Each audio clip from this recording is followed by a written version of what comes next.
Ok, salut. Allez, c'est parti. On va créer notre premier formulaire. Alors, pour ça, tu vois, je suis allée là en haut dans formulaire, tout simplement. Et donc, nous, ce qu'on veut, c'est un formulaire intégré. Tu vois, tu as pop-up, page d'atterrissage, donc c'est ce que j'appelle aussi la landing page, et formulaire intégré. Toi, tu vas aller là, formulaire intégré, et tu vas créer un formulaire intégré, tout simplement. Tu lui donnes un nom, alors je sais pas, mettons, on va l'appeler test ML. Ok, sauvegarder et continuer. Tu vas choisir le groupe dans lequel tu veux le mettre. Oui, tu vois, c'est vraiment, c'est vraiment un truc laissé en stand-by, ce machin des globes croqueurs. Bon, hop, et tu vas arriver là. En l'état, on est bien d'accord que ça casse pas trois pattes à un canard, mais par contre, tu vas voir comme tu peux rapidement, mais très très rapidement personnaliser le truc. Alors par défaut, il te met ce format, mais en fait, tu vois, ici, tu as le design et là les paramètres, donc ça on va voir après. Dans le design, tu peux changer. Et là, il te propose trois formats différents, horizontal ou carte, où tu peux intégrer une image. Après, le formulaire en fait va s'étendre au fur et à mesure de la personnalisation que tu vas lui apporter. Donc, admettons qu'on veuille faire un truc horizontal, hein, on va rester soft.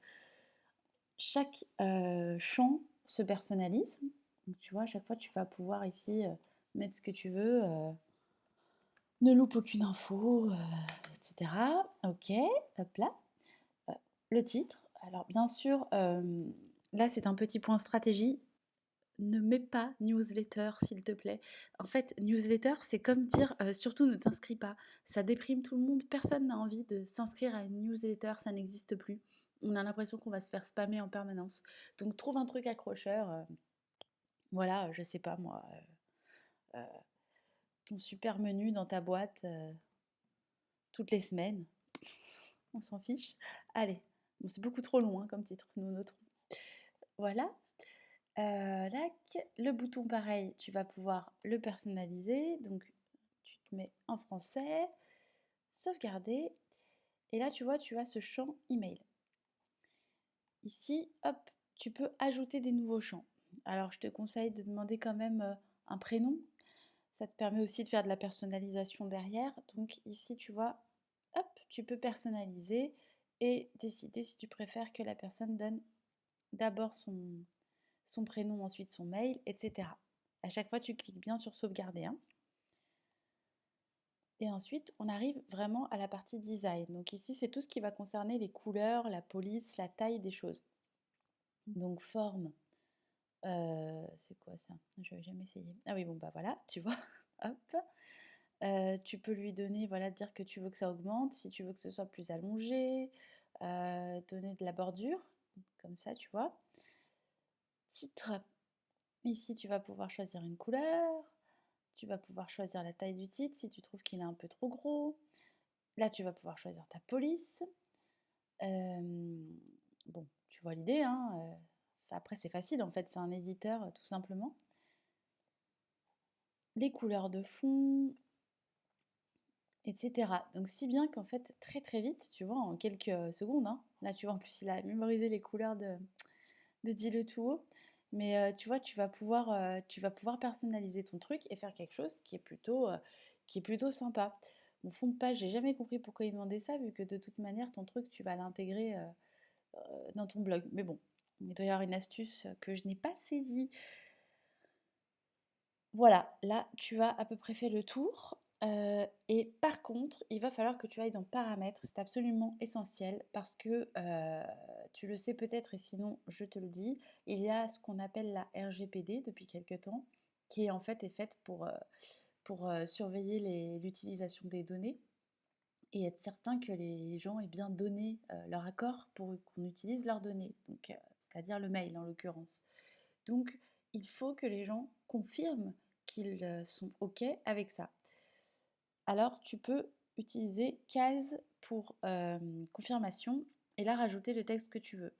Euh, En général, je suis d'accord pour recevoir voilà, des messages de test email. Voilà.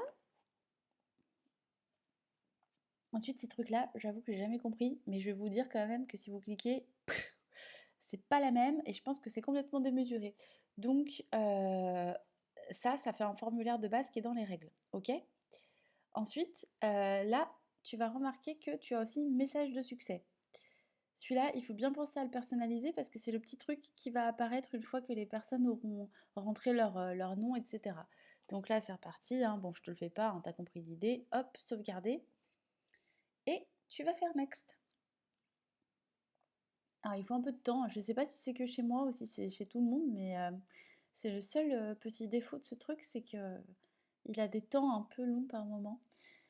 Voilà, là on arrive sur toute la page qui concerne pardon, ton formulaire.